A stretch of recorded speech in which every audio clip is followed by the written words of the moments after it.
মহেশখালীতে যারা ঘুরতে আসবেন কক্সবাজার থেকে তাদের জন্য একটা নিউজ, সেটা হচ্ছে আপনারা বোটে থেকে নামবেন অথবা স্পিড বোট থেকে নেমে সামনে হেঁটে যাবেন, হেঁটে বাজারে থেকে গাড়ি নেবেন।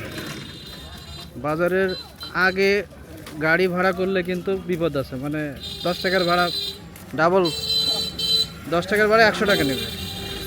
তো এখানে দেখার মতো কিন্তু কয়েকটা স্পট আছে। একটা হচ্ছে শুটিং স্পট, তার পাশেই কিন্তু আদিনাথ মন্দির। ওটাই আদিনাথ মন্দিরই বলে, আবার ওটাকে ওখানে পাহাড়ও বলে। অর্থাৎ শুটিং স্পট, পাহাড়, আদিনাথ মন্দির, স্বর্ণ মন্দির, এরপরে লবণের ক্ষেত। লবণের ক্ষেত দেখার পরে এরপরে আসবেন হচ্ছে আবার একটা ভিতরে, অর্থাৎ শহরের মধ্যেই হচ্ছে স্বর্ণ মন্দির। এরপরেই কিন্তু শুটকির বাজার।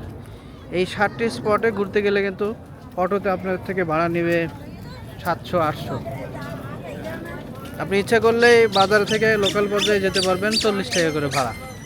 তো যাওয়া 40, আসা 40। আপনি 100 টাকার মধ্যে আসতে পারবেন, যেতে পারবেন।